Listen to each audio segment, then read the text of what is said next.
ठीक है ना। टॉपिक स्टार्ट करते हैं, आ जाओ, बिल्कुल नया। सीमांत अभिकर्मक लिखो हेडिंग। अगला टॉपिक हमारा है सीमांत अभिकर्मक। सीमांत अभिकर्मक, इसको हम बोलेंगे लिमिटिंग रीजेंट। लिमिटिंग रीजेंट कहते हैं, ठीक है ना। अंग्रेजी में कहेंगे लिमिटिंग रीजेंट और हिंदी में कहते हैं हम लोग सीमांत अभिकर्मक, ठीक है। अब क्योंकि हम लोग स्टोक्योमेट्री पढ़ चुके हैं ना अच्छे से, तो स्टोक्योमेट्री पढ़ने के पश्चात हमें यही पढ़ना होता है सीमांत अभिकर्मक, ठीक है। अब जो कॉन्सेप्ट आप लगा रहे थे किसमें, स्टोक्योमेट्री में, डिट्टो वही कॉन्सेप्ट यहाँ पे लगाना है सीमांत अभिकर्मक में भी, ठीक है ना। मैं बता दूं कि एक्चुअली में सीमांत अभिकर्मक क्या होता है। देखो एग्जाम्पल के माध्यम से हम समझते हैं। एग्जाम्पल देखते हैं हमने क्या होता है सीमांत यानी कि लिमिटिंग रीजेंट क्या होता है। मान लो हमारे पास लकड़ी है, क्या है, लकड़ी है, तो लकड़ी बिना ऑक्सीजन के जल नहीं सकता, है ना। मैंने लकड़ी कहा, इसका मतलब ये हुआ कि कार्बन के बने हुए यौगिक हैं, क्या है, कार्बनिक यौगिक है, वो बिना ऑक्सीजन के जल नहीं सकता। जब लकड़ी ऑक्सीजन की उपस्थिति में क्या जलता है, यानी इसका दहन होता है लकड़ी का, तो आपको क्या मिलता है, आपको कार्बन डाइऑक्साइड गैस मिलता है, ठीक है ना, साथ में जल मिलता है और खूब सारी ऊर्जा क्या मिलती है, हाँ ऊर्जा मिलता है। अब बताओ लकड़ी जल रही है तो ऑक्सीजन के बिना तो जल नहीं सकती, यानी कि इसमें हो गए दो अभिक्रियक, एक हो गया लकड़ी और एक हो गया ऑक्सीजन। तो बताओ दोनों में से पहले कौन खत्म हो जाएगा, मतलब लकड़ी जलती रहेगी या बुझ भी जाएगी, पहले कौन खत्म होगा, पहले लकड़ी खत्म हो जाएगा, क्योंकि ऑक्सीजन तो बहुत सारी है इन्वायरमेंट में, तो पहले लकड़ी खत्म हो जाएगा। तो ऊर्जा जो हमें मिलेगी, ऊर्जा की मात्रा, वो किस पे निर्भर होगा, लकड़ी पर या फिर ऑक्सीजन पर, लकड़ी पर, है ना। यानी कि जो उत्पाद के रूप में हमें कार्बन डाइऑक्साइड गैस मिल रहा है या ऊर्जा मिल रहा है, वो उस ऊर्जा की मात्रा लकड़ी की मात्रा पे निर्भर करेगा। यानी कि जितना अधिक मात्रा में लकड़ी होगी उतनी अधिक मात्रा में क्या मिलेगा, ऊर्जा मिलेगा, है ना। ऑक्सीजन खत्म नहीं होता कभी भी अर्थ पे। जब भी कहीं आग वाग लग जाए ना तो आग बुझ जाती है, तो आग क्यों बुझी, पानी तो उसमें डालोगे। अगर आप देखो कि मान लो पेपर है, ये है, क्या है ये, अगर मैं इसमें अभी इसमें आग लगा दूं, क्या लगा दूं, आग लगा दूं, तो क्या जलती रहेगी है, नहीं ना, बुझ जाएगी 1 मिनट के अंदर ही, मतलब 15 से 20 सेकंड में जल के खत्म हो जाएगा, मैक्सिमम 1 मिनट तक ही जल सकती है, उसके बाद बुझ जाएगी। क्यों बुझेगी ये बताओ, क्यों खत्म हो जाएगा लकड़ी, ये सॉरी जलना क्यों बंद हो जाएगा बताओ। क्योंकि जितनी कागज हमारे पास है, जब वो सारा कागज जल जाएगा, पानी वानी नहीं गिरना, कुछ भी अपने आप बुझना चाहिए, जितना कागज है उतना जल जाएगा, उसके पश्चात ये जलने के बाद में राख बन जाएगा। राख क्या होगा, उत्पाद। वो जो राख की मात्रा है, वो राख की मात्रा इस कागज की मात्रा पे करेगा निर्भर। अगर मैं ये कागज और लाऊं 10-12, आग लगा दूं, तो राख बनेगा ज़्यादा, यानी ये बुझा क्योंकि कागज खत्म हो गया, और कागज बिना ऑक्सीजन के नहीं जल सकता। तो यहाँ पर कागज क्या है, सीमांत अभिकर्मक, क्योंकि ये सीमित कर देती है उत्पाद की मात्रा यानी कि राख की मात्रा को। तो किसी रिएक्शन के अंदर वो स्पीसीज जो किसी उत्पाद की मात्रा को सीमित कर दे, निर्धारित कर दे, उसे हम कहते हैं सीमांत अभिकर्मक, ठीक है ना। किसी केमिकल रिएक्शन में यहाँ पर पेपर जल रहा था तो यहाँ पर कागज खत्म हो गया, ना कि ऑक्सीजन खत्म हुआ, ऑक्सीजन खत्म नहीं हुआ, कागज खत्म हो गया पहले, तो राख की मात्रा कागज की मात्रा पे निर्भर होगा। इसीलिए हम यहाँ पर इस पेपर को बोलेंगे क्या, सीमांत अभिकर्मक, क्या बोलेंगे, हाँ। तो ऑक्सीजन हमारे पास भरपूर मात्रा में है, वो खत्म नहीं होगा अर्थ पे, कौन होगा खत्म, लकड़ी। तो लकड़ी से हमें क्या प्राप्त होगा, CO2 गैस, मीथेन, सॉरी ये वाटर, और साथ में बहुत सारी अमाउंट में ऊर्जा। तो यहाँ पर इसकी जो मात्रा होगी तीनों की ही, वो लकड़ी पर क्या होगा, निर्भर करेगा। तो हम यहाँ पर इसको बोलेंगे, ये क्या है लकड़ी, सीमांत अभिकर्मक। क्या है लकड़ी, ये लकड़ी है सीमांत अभिकर्मक। बात समझ में आ रही है। तो सीमांत अभिकर्मक वो स्पीसीज होता है जो उत्पाद की मात्रा को सीमित करता है, या कह लो रिएक्शन में पहले खत्म हो जाती है। ठीक है ना। तो ये हमारी क्या है, एग्जाम्पल है। ठीक है ना। ऐसा ऐसा करते हैं हम, इसको ना मिटाते नहीं है, इसको हम लोग लिख लेते हैं साइड में, ये एग्जाम्पल। ठीक है ना। तो पहले हम लोग डिफाइन कर लेते हैं किसको, सीमांत अभिकर्मक को। तो लिखो सीमांत अभिकर्मक, हेडिंग करो। तो हमारी मीनिंग हो गई। अभी क्रियक भी लिख सकते हो या फिर अभिकर्मक भी लिख सकते हो। ठीक है ना, बात सेम है। अभिकर्मक, लिमिटिंग रीजेंट क्या होता है, आओ समझते हैं डिटेल में। तो लिखो, वह स्पीसीज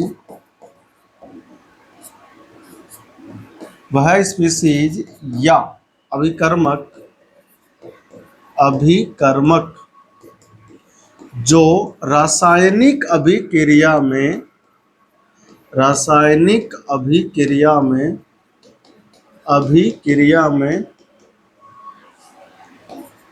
पहले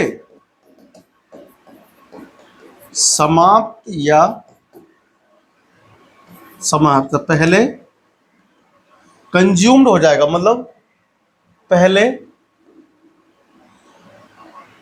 क्रिया में पहले समाप्त हो जाएगा। हाँ ठीक है, समाप्त या पहले खपत भी लिख सकते हो ना, खपत या समाप्त हो जाएगा, और क्या होगा ये, तथा उत्पाद की मात्रा को सीमित कर देता है। क्या करता है, सीमित कर देता है। सीमांत अभिकर्मक कहलाता है। सीमांत अभिकर्मक कहलाता है। बात समझ में आ रही है, क्या होती है सीमांत अभिकर्मक। ठीक है ना, जो पहले खत्म हो जाएगा और उत्पाद की मात्रा को सीमित कर देगा। ठीक है, उसे हम लोग कहते हैं सीमांत अभिकर्मक। कॉपी करो, और ये जो नीचे ना ये एग्जाम्पल लिखा है मैंने, इस एग्जाम्पल को भी लिख लो। ठीक है ना, ये एग्जाम्पल हमारा है। लकड़ी O2 में पहले खत्म कौन होगा, सीमांत। अब ये जो बच गया ये कौन होगा, इसे बोलते हैं एक्सेस रीजेंट, अधिक अभिकर्मक। ठीक है ना, क्या बोलते हैं इसको, इसे बोलते हैं अधिक अभिकर्मक। जो अधिक मात्रा में है ना, उसे अपन बोलेंगे अधिक अभिकर्मक। ठीक है, यानी इसको तो बोलते हैं लिमिटिंग रीजेंट बोलते हैं, और इसे हम लोग कहते हैं एक्सेस रीजेंट।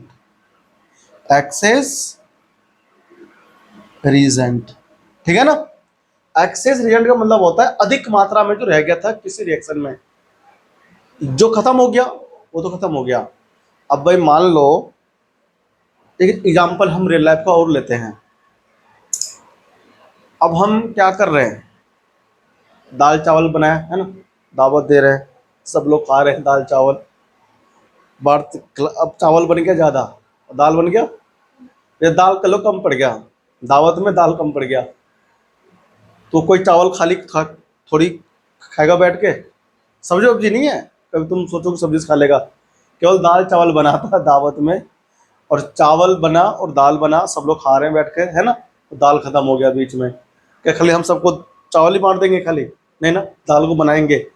तो दाल कम पड़ गया, तो अब दाल कम पड़ गया तो क्या हुआ, दावत रुक जाएगी ना, तो वो जो चावल बचा, अधिक मात्रा में था चावल तो बच गया, और दाल क्या हुआ, कम पड़ गया, तो दाल हुआ सीमांत अभिकर्मक। क्योंकि दावत में खाने वाले आदमियों की संख्या कितनी होगी, जितनी दाल होगी, और दाल खत्म, आदमी खाएगा ही नहीं। कितने लोगों ने खाना खाया पूछेगा, जिसने दावत रखी थी कितने लोगों ने खाना खा लिया, वो बोलेगा भाई साहब 500 लोग आए थे, 400 ने खा लिया। 400 ने कितने कम पड़ गए, 100 लोग कम पड़ गए। किसकी वजह से, हाँ, दाल की, ये सब दाल हो गया सीमांत अभिकर्मक। अब दाल बनेगा फिर दावत होएगा, है ना। फिलहाल दावल तो दाल कम पड़ गया, तो चावल यहाँ पर क्या हुआ, ये अधिक अभिकर्मक है ना। दावत में खाने वाले आदमियों की संख्या करेगा दाल ही निर्धारित, है ना। दाल यहाँ पर क्या हो गया, सीमांत अभिकर्मक, ठीक है ना। और जो चावल है वो क्या हो गया, अधिक अभिकर्मक, ठीक है, उसको बोलेंगे एक्सिस रीजेंट, ठीक है ना। अब डिक्टो स्टोक्योमेट्री ही है, केवल थोड़ा सा ना यहाँ पर चेंज है। हमें पहचानना होता है किसी रिएक्शन में कि कौन सीमांत अभिकर्मक है और कौन अधिक्य, ठीक है ना। हम एक रियल एग्जांपल लेते हैं, ठीक है ना, जो हम लोग केमिस्ट्री का एग्जांपल लेंगे। देखो अगला ये तो क्या पहला एग्जांपल वैसे ही, ठीक है ना। एग्जांपल और लेते हैं भाई, हम लोग सब जानते हैं कि नाइट्रोजन गैस है और हाइड्रोजन गैस है, ये दोनों आपस में करके रिएक्शन अमोनिया बनाता है। क्या बनाता है, अमोनिया कहते हैं इसको। यहाँ दो लगा, यहाँ तीन लगा देंगे, यहाँ दो, है ना, बस ठीक है, ठीक है। अब हमने बोला कि हमारे पास नाइट्रोजन गैस है और हाइड्रोजन गैस है, अमोनिया बनाओ। मैंने कहा मेरे को 3 किलोग्राम चाहिए अमोनिया। कितना चाहिए, 3 किलोग्राम। अब 3 किलोग्राम अमोनिया प्राप्त करने के लिए मुझे कितना तो चाहिए, कौन, नाइट्रोजन, और कितना हमको चाहिए हाइड्रोजन, ठीक है ना। तो इनकी मात्रा पे निर्भर होगा इसकी मात्रा, ठीक है ना। तो सीमांत अभिकर्मक वो होगा जो पहले खत्म हो जाएगा किसमें, रिएक्शन में, ठीक है ना। ध्यान रखना है। तो यहां पर सीमांत अभिकर्मक कैसे पहचानेंगे, लिखो हेडिंग, इसको हम लोग ना आपको एग्जांपल के माध्यम से समझाएंगे। जो पहले खत्म हो जाएगा, जो कम मात्रा में होगा वो पहले खत्म हो जाएगा, ठीक है ना, उसको हम बोलेंगे सीमांत अभिकर्मक। चलो मैं इतना सारा बोल दिया, सीमांत सीमांत समझ में आ गया होगा। तो सीमांत अभिकर्मक की पहचान कैसे करनी है उसके लिए आपको लिखवा दूं ट्रिक। सीमांत कैसे लिख दिया यार, सीमांत अभिकर्मक, अभिकर्मक की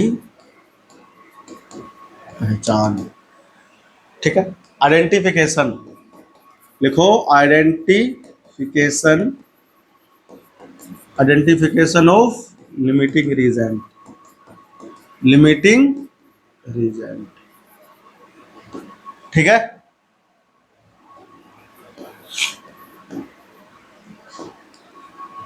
क्या करना है, देखो सबसे पहले क्या हमें करना है, सर्वप्रथम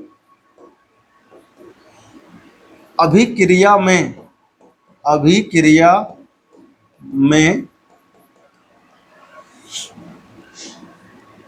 स्थित प्रत्येक अभिकर्मक, प्रत्येक अभिकर्मक, प्रत्येक अभिकर्मक का क्या करना है, प्रत्येक अभिकर्मक का, अभिकर्मक का है के लिखो उसमें, के मोलों की संख्या, मोलों की संख्या ज्ञात कीजिए, मोलों की संख्या ज्ञात कीजिए,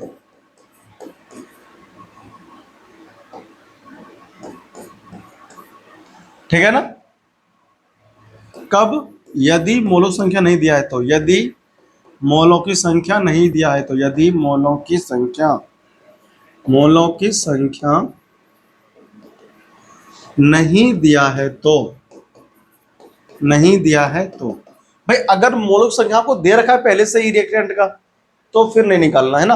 अगर मोलों की संख्या के स्थान पर आयतन दे दिया एसटीपी पर, या फिर पार्टिकल्स के नंबर दे दिए, पार्टिकल्स मतलब कणों की संख्या दे दी, या फिर द्रव्यमान दे दिया, तो आपको सबसे पहले क्या करना है, मोलों की संख्या कैलकुलेट करनी है। ठीक है ना, क्या निकालना है आपको, मोलों की संख्या ना, लिखो सिर्फ बराबर से, लिखे नहीं, आगे इसमें लिखो। दूसरा क्या करना है, जितने भी रिएक्टेंट होंगे उसके मोलों की संख्या निकालनी है। ठीक है ना, अब क्या करना है, प्रत्येक स्पेसीज, प्रत्येक प्रत्येक स्पीसीज के निकाले गए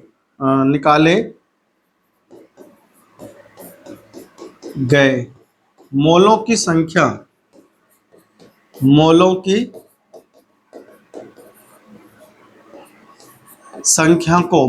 संख्या को स्टोइकियोमेट्री गुणांक, स्टोइकियोमेट्री गुणांक से भाग कीजिए। क्या करना है, भाग कीजिए, भाग करना है आपको, किसको करना है भाग, स्टोकियोमेट्रिक गुणांक से भाग करना है, लेकिन किसको करना है, जो आपने मोलक संख्या निकाली है प्रत्येक स्पीसीज का, ठीक है ना, उसका। और तीसरे केस में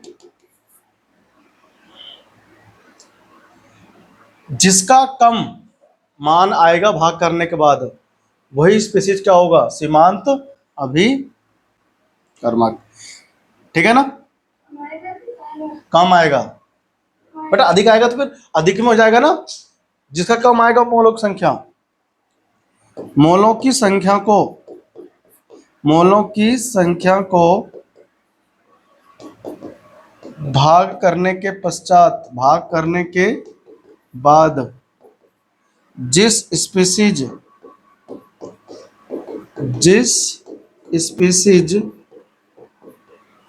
का मान कम होगा, निम्न यानी कि कम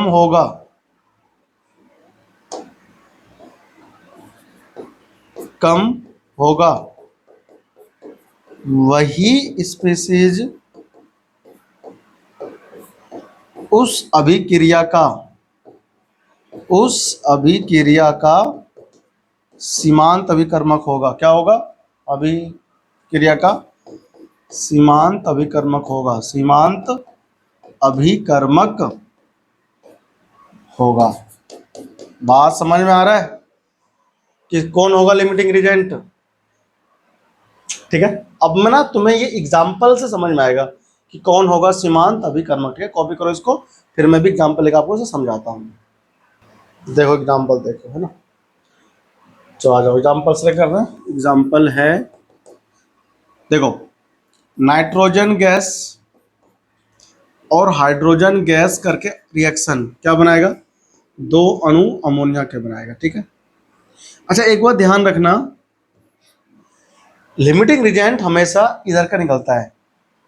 ठीक है ना, किसका मतलब लिमिटिंग रिएजेंट जो होगा, सीमांत अभिकर्मक उत्पाद होना होता है। कौन होता है, रिएक्टेंट। कौन होता है, रिएक्टेंट, बोले तो अभिक्रियक। तो देखो ध्यान से, ये H2 लिखा है मैंने,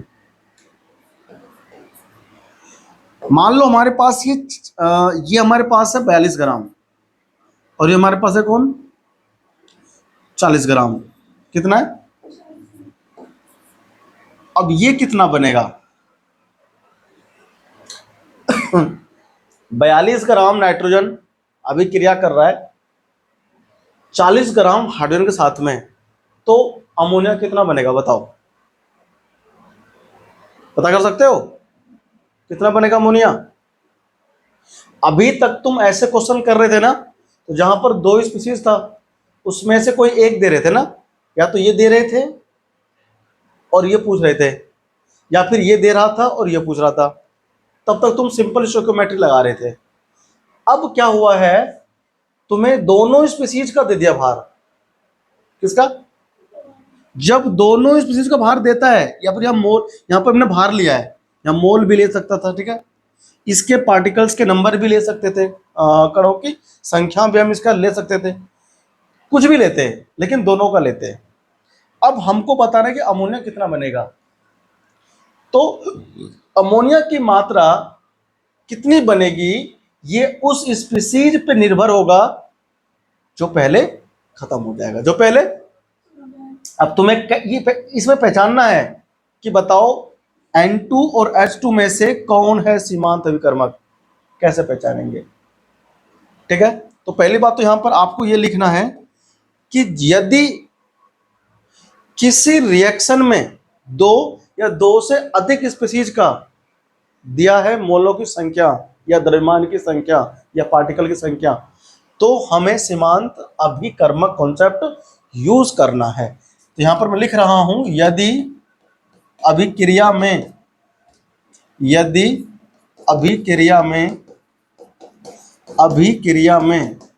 दो या दो से अधिक, दो या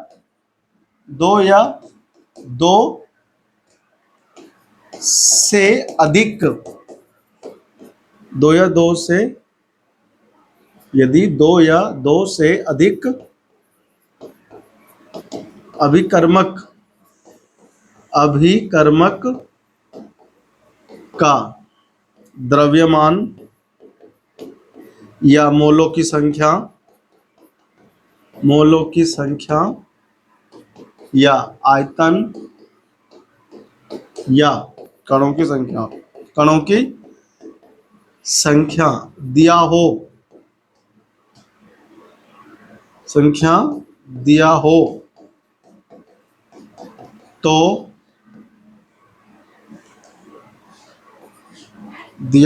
तो सीमांत अभिकर्मक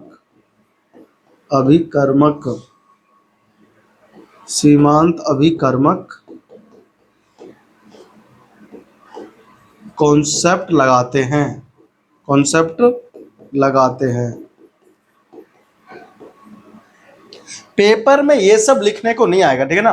पेपर में तो डायरेक्ट क्वेश्चन आएगा, ये तो मैं आपको लिखवा रहा हूं सर नियम, ताकि तुम्हें याद रह सके, तुम्हारे दिमाग में घुस सके कि हम सीमांत अभिकर्मक क्यों पढ़ते हैं और सीमांत अभिकर्मक कहाँ लगाते हैं, और सीमांत अभिकर्मक किसी रिएक्शन में कौन है उसको पहचानेंगे कैसे, ये उस नियम को मैं तुम्हें लिखवा रहा हूँ। पेपर में तो क्वेश्चन डायरेक्ट आएगा कि बताओ कितना बनेगा अमोनिया। क्वेश्चन तो यह आएगा कि हमारे पास मान लो 42 ग्राम नाइट्रोजन है, 40 ग्राम हाइड्रोजन है, अभिक्रिया कर रहा है, तो बताओ अमोनिया की मात्रा कितनी बनेगी। तो सबसे पहले हमें करना क्या है, इसमें पहचानना है सीमांत अभिकर्मक, और सीमांत अभिकर्मक पहचानने का नियम मैंने आपको क्या अभी ऊपर लिखवाया था। क्या लिखवाया था कि आपको प्रत्येक स्पीसीज के मोलों की संख्या निकालनी है और स्टोइकियोमेट्रिक गुणांक से भाग कर देना है। जौन सा मान कम आएगा वही कौन आएगा, वही होगा हमारा सीमांत अभिकर्मक। तो यहाँ पर मैं आपको इधर साइड में निकाल के इधर दिखा रहा हूँ। देखो, तो नाइट्रोजन का निकालो मोलों की संख्या पहले, ये NH2 का निकालते हैं पहले, है ना। कितना होता है बताओ, 40 दिया गया भार है, 2 इसका मोलर भार होता है, कितना आया 20 मोल, कितना आया 20 मोल। N2 देखो, N2 का भार कितना है 42, कितना होता है इसका 14, तो एक का होता है, 2 का कितना जाएगा, 2 का हो जाएगा 28 हो जाएगा, है ना, 28 हो गया। तो यहाँ पर देखो कितना आएगा, 14 दूनी 28, 14 42, 1.5 कितना आएगा, 1.5 मोल कौन है, नाइट्रोजन है, 1.5 मोल है। हाइड्रोजन कितना है 20 मोल है। अब क्या करना है, इसको स्टोइकियोमेट्रिक गुणांक, यानी कि ये जो है इसका आगे होता है, यहाँ 1 है, यहाँ कितना है, यहाँ 3 है, ये स्टोइकियोमेट्रिक गुणांक है, इससे भाग देंगे। तो जब 20 को भाग देंगे 3 से कितना आएगा, 6.66 आएगा, है कि नहीं। और जब हम इसको भाग देंगे किसे से, 1 से, नाइट्रोजन को, तो बताओ, तो 1.5 आया। तो स्टोइकियोमेट्रिक जो गुणांक है उससे भाग देने पर कम मान बताओ किसका है, नाइट्रोजन का है या फिर हाइड्रोजन का है। ये नाइट्रोजन कितना है 1.5 है ना, तो 4 घंटे क्यों लग रहा है फिर पहचानने में, 6.66 है। कौन अधिक है, ये अधिक है, तो ये कौन होगा, अधिक के अभिकर्मक कौन होगा, ये अधिक के अभिकर्मक होगा ये। कौन? ये H2, ये कौन होगा? Lr, कौन होगा ये? सीमांत अभिकर्मक, ठीक है ना। तो अधिक वाले को हम लोग बोलेंगे ER, क्या बोलेंगे? ER बोलेंगे, मतलब एक्सेस रिजेंट, अधिक के अभिकर्मक। ये कौन हो गया? लिमिटिंग रिजेंट, इसको बोलेंगे LR। तो अब बताओ इसकी मात्रा किसकी? अमोनिया की किस पे करेगा निर्भर? नाइट्रोजन पे ना। ये पहले खत्म हो जाएगा, ये अधिक मात्रा में तो बचा रहेगा इसे, है ना। तो देखो 28 ग्राम से कितना बन रहा है? 34 ग्राम। कितना बन रहा है? 34 ग्राम कहां से आता है पता है ना? कहां से आया? इनका मोलर भार जोड़ के निकाला हमने, ठीक है ना। 17 होगा, एक का 2 से गुना करेंगे तो 34, ठीक है ना। 34 ग्राम बन रहा है। 34 ग्राम बन रहा है कितने से? 28 ग्राम से। 1 ग्राम से कितना बनेगा? 34/28 ग्राम बनेगा, है ना। अब हमारे पास दिया था कितना? 42 ग्राम। ये हमारे पास था कितना? 40 ग्राम। तो मैं इसको हटा रहा हूं, ठीक है ना। 40 को पहले हमने लिया था सॉल्व करने के लिए, जान दो, यहाँ पर मैं फिर भी लिख दे रहा हूँ ना। 42 ग्राम, 42 ग्राम से कितना बनेगा? 34/28 गुना 42, है कि नहीं? ग्राम कौन बनेगा? अमोनिया, ठीक है। अभी मैं इसमें तुम्हें एक्सेस रिजेंट भी निकाल के दिखाऊंगा। ये हमारे पास था कितना? 40 ग्राम था, नहीं था? 42 ग्राम से कितना बनेगा हमें उससे निकालना है। इससे क्यों निकाला मैंने? N2 से, क्योंकि ये लिमिटिंग रिजेंट है, इस पे ही इसकी उत्पाद की मात्रा निर्भर करती है, ठीक है ना। इसलिए हम लोग इससे निकालेंगे, LR से, ठीक है ना। जैसे कि मैंने आपको शुरू में ही समझाया था, LR पहले खत्म हो जाएगा, उत्पाद उतना ही बनेगा। जब पहले खत्म हो गया तो बचा ही नहीं कुछ, तो रिएक्शन होगा फिर आगे? आगे नहीं होगा रिएक्शन, है ना, रुक जाएगा। तो जितना उत्पाद बनना था बन गया होगा, तो वही उत्पाद कितना बनेगा हमने निकाल रहे हैं। 14 दूनी 28, 14 तिया 42, 2 से भाग करेंगे तो 17। कितना आ गया बताओ? 51 ग्राम NH3 बनेगा। कितना बनेगा? यानी 42 ग्राम नाइट्रोजन से 51 ग्राम कौन बन रहा है? अमोनिया बन रहा है। अमोनियम नहीं है ये गधी, अमोनिया है, ठीक है। देखो ये क्या हो गया? अमोनिया। अच्छा, ये पहले रिएक्शन से हो गया, ये कितना बचा होगा बताओ? 40 ग्राम के साथ में कुछ तो होगा, है ना। 40 ग्राम के साथ में इसका कुछ तो बना होगा रिएक्शन, खत्म भी तो हुआ होगा ये। तो बचा कितना होगा बताओ? नहीं पता?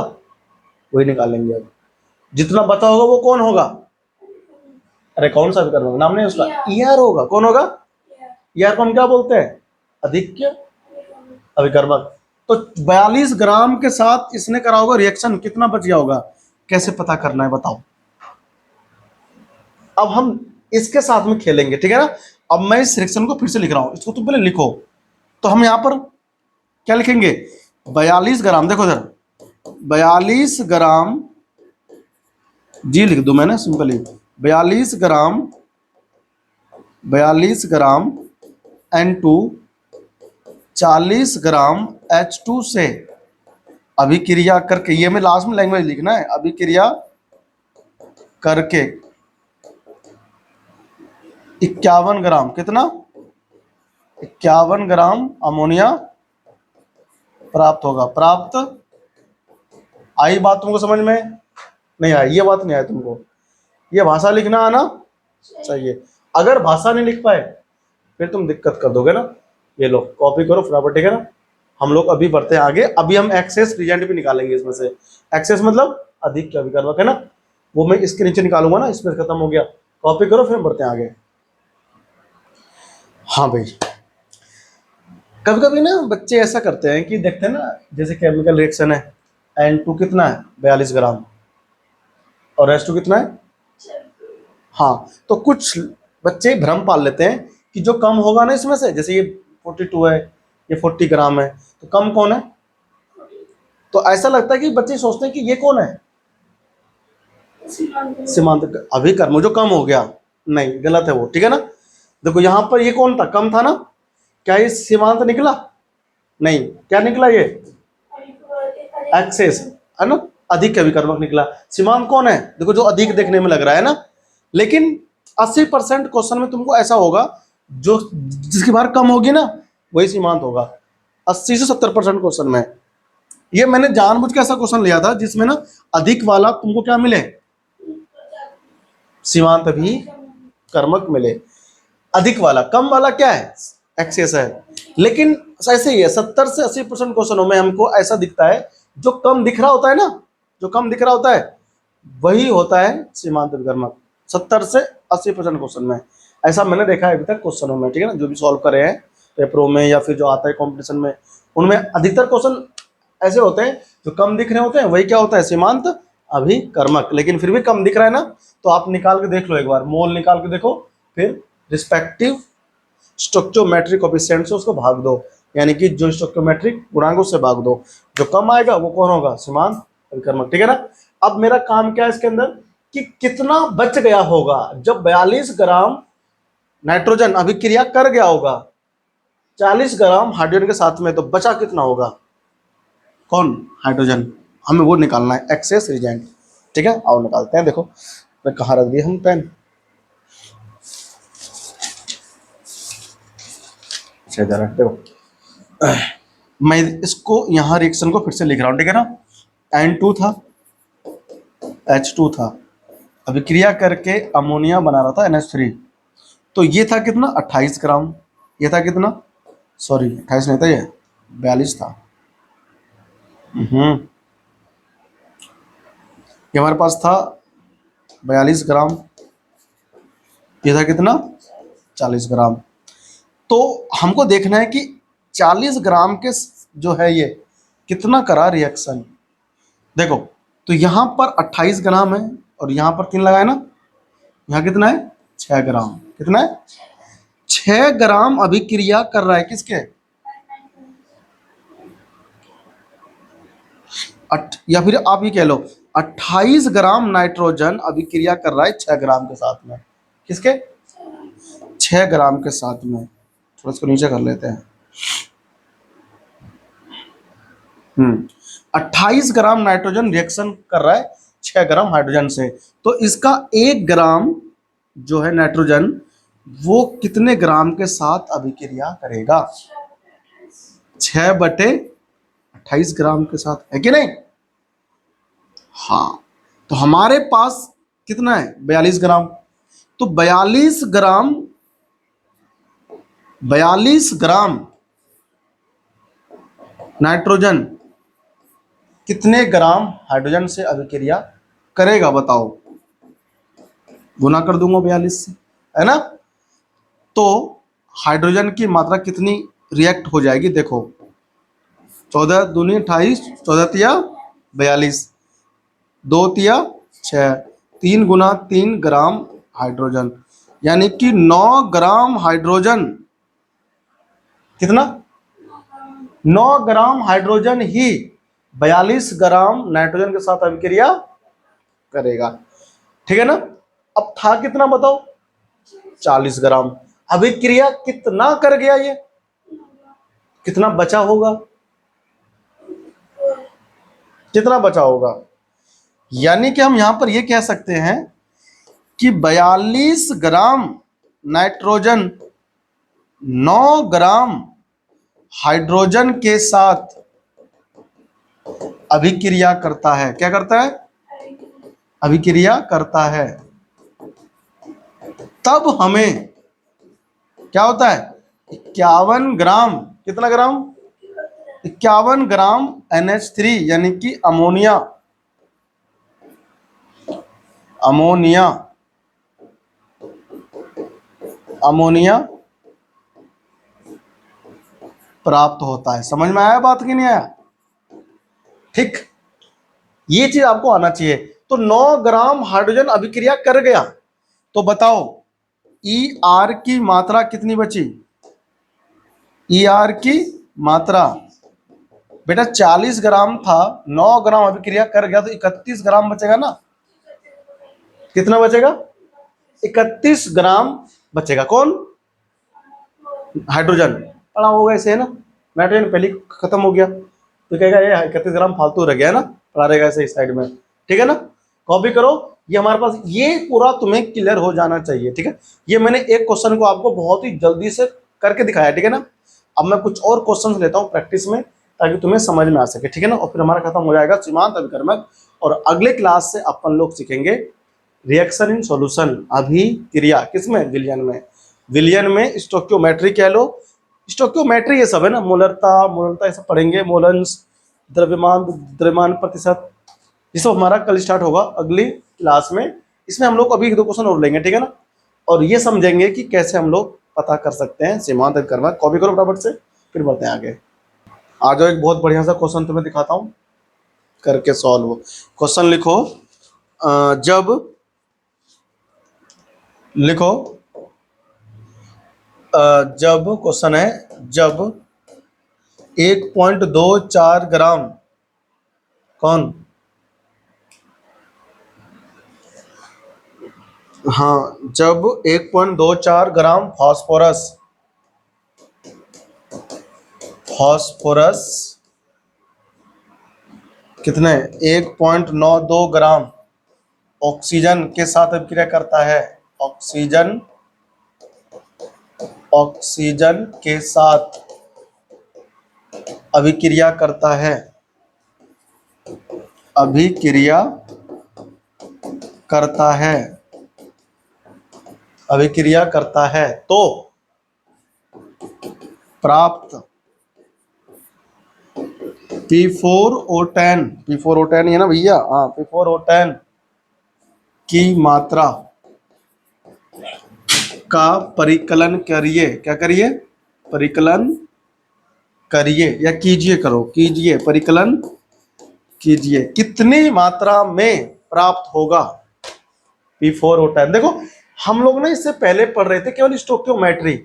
उस स्टोक्योमेट्री में था क्या कि हमें किसी भी एक स्पीशीज का बार, या उसके मोल, या उसके आयतन, या उसके पार्टिकल के नंबर हमें दे रहे थे, है ना। दोनों चीज का नहीं दे रहा था, तो हम लोग उस मात्रा की गणना कर रहे थे जो हमसे पूछ रहा था, है ना। ऐसा हो ना सब में अभी तक। यहाँ हमें दोनों की दे रहा है। देखो फॉस्फोरस जो होता है वो P4 होता है, क्या होता है, P4 के फॉर्म में रहता है, ऑक्सीजन O2 के रूप में रहता है, P4O10 बन रहा है, क्या बन रहा है, P4O10 बन रहा है। तो उसको बैलेंस करने के लिए हमें यहाँ पर 5 लगाना पड़ेगा। ध्यान रखना, सीमांत अभिकर्मक कॉन्सेप्ट को लगाने के लिए भी सबसे पहले अभिक्रिया को संतुलित करना पड़ता है, उसके बाद हम इसमें लगाते हैं। समझ में आएगा बात, बताओ तुमको, आया नहीं आया, अरे आ गया। चलो आगे बढ़ते हैं। तो बताओ हमें इसके कितने कितने भार दिए हुए हैं। फास्फोरस कितना है, 1.24 ग्राम, और ऑक्सीजन 1.92 ग्राम। पहले कौन खत्म हो जाएगा चेक करेंगे। तो पहले इसके मोलो संख्या निकालो, 124 को भाग करें कितने से, फास्फोरस का 31 होता है, 4 से गुणा कर दो तो 124 आएगा, 124 ही आएगा, ठीक है ना। 0.01 कितना आएगा, O2 गैस है कि नहीं। तो O2 कितना भार है बताओ, O2 हमारे पास में 1.92 है, इसको भाग करें कितने से, 32 से, ठीक है ना। तो बताओ 16 दूनी 32, 0.16 एकम 16, 16 दूनी 32 है कि नहीं। तो भाग करेंगे तो 0.06 आएगा, कितना आएगा, 0.06 आएगा। अब 0.01, 0.06, इसको भाग करेंगे किससे, स्टोक्योमेट्रिक कोफिशिएंट से। तो 0.101 को भाग करें 5 से, सॉरी 1 को भाग करेंगे 100, क्योंकि 1 है ना P4 का तो आगे, और जो हमारे पास O2 है उसका क्या है, 0.06 को भाग कर किससे, 5 से। कौन कम आएगा बताना, ये तो है 0.1 ही आएगा, 0.01 आएगा, और यहां पर भाग करेंगे तो 0.0, 5 एकम 5, कितना बचा, पॉइंट लगी पड़ी है, तो कौन बड़ा है बताओ, 0.012 या फिर 0.01, 12, बेटा 0.0 ये है, छोटा है, ठीक है ना, और ये क्या है, बड़ा है। तो कौन बड़ा है, ये बड़ा है, कौन हुआ, एलआर कौन हुआ, कम आया ना। P4 क्या है, P4 हमारा एलआर है, समझ में आया कि नहीं आया। और ये क्या है हमारे पास में, ER है, ठीक है ना। तो ये जो आपको सिखाया मैंने, ये फटाफट से आपको रफ में कर लेना है साइड में, ठीक है ना। कि भाई हमको मोलो संख्या निकालनी है, मोलो संख्या निकाल लिया, उसके बाद में क्या करना है, स्टोइकियोमेट्री गुणांक से भाग करनी है, जो भी संख्या कम आएगी भाग करने पर वही हमारा कौन हो जाएगा, एलआर। ऐसे पता करते हैं एलआर, ठीक है ना, फटाफट से। तो मैं इसको मिटा दे रहा हूं, है ना, छाप लेना वैसे अगर मन हो तुम्हारा तो कोई बात नहीं करना। अब एलआर कौन हो गया, ये हो गया, है ना। तो हमें इससे मतलब नहीं, हमें इसकी मात्रा निकालनी है। जब हमसे ईआर पूछेगा कितना ग्राम रह गया बचा हुआ, तो ईआर भी निकाल लेंगे, सिखाया ना पीछे ऐसे करके। तो हम यहाँ पर देखो 124 ग्राम फास्फोरस से कितना बन रहा है, करो 124 प्लस 160 करेंगे, कितना आएगा, तो 0 6 4 10 400 ग्राम। इसका मोलर भार 400 ग्राम आएगा। P4 का कितना हो गया, 124 हो गया, है ना। निकाल दिया मैंने, 240 किलो दिया मैंने, ये 124 लिखूंगा ना, और 160 हो गया इसका। भाई 16 होता है, एक होगा 10 हो, कितना होगा 160, जोड़ दोगे तो कितना आएगा, 6 4 का 4 आएगा, 6 तो 8 आएगा, 284 ग्राम। यानी 124 ग्राम से बन रहा है कितना, 200, 1 ग्राम से कितना बनेगा, 284 बटे 124 ग्राम, है कि नहीं। हमारे पास कुल कितना था, ये 1.24 ग्राम से कितना बनेगा, तो 284 बटे 124 गुना 1.24 ग्राम, है ना। तो अगर हम भाग करेंगे तो कितना आ जाएगा इधर, 0.01, नहीं आ जाएगा, हम गलत नहीं कर दिए इसको भाग, ठीक है ना। अब हम कर दें इसको गुना, तो कितना बनेगा बताओ, ये बनेगा 2.84 ग्राम P4O10, ठीक है ना। तो क्या बोलेंगे लास्ट में, अतः 1.24 ग्राम P4 1.92 ग्राम ऑक्सीजन से अभिक्रिया करके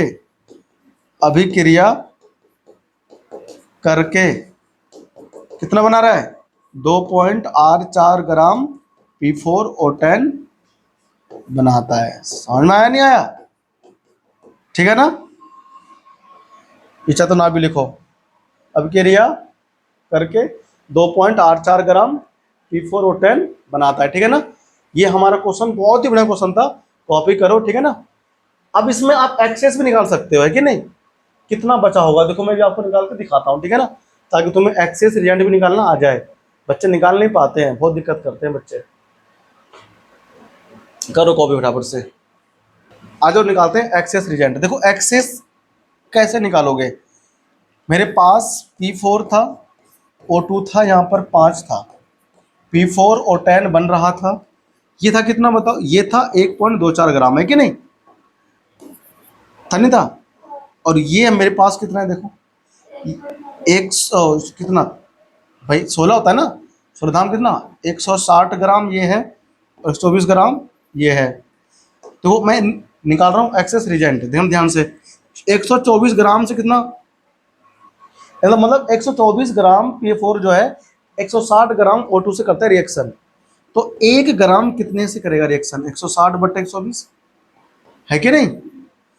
हमको इसने कहा था कि 1.24 ग्राम से, बताओ, तो 1.24 ग्राम फास्फोरस ऑक्सीजन के साथ कितना करेगा रिएक्शन, देखो, तो 160 बटे 124 गुना 1.24 के साथ गुना करना है, तो कितना आएगा देखो इधर, ये खत्म हो जाएगा, तो 0 पॉइंट कितना 01, तो कितना आएगा गुना करेंगे तो 160, यानी 1.6 ग्राम अभिक्रिया कर जाएगा, कितना 1.6 ग्राम, 1.60 ग्राम अभिक्रिया कर जाएगा।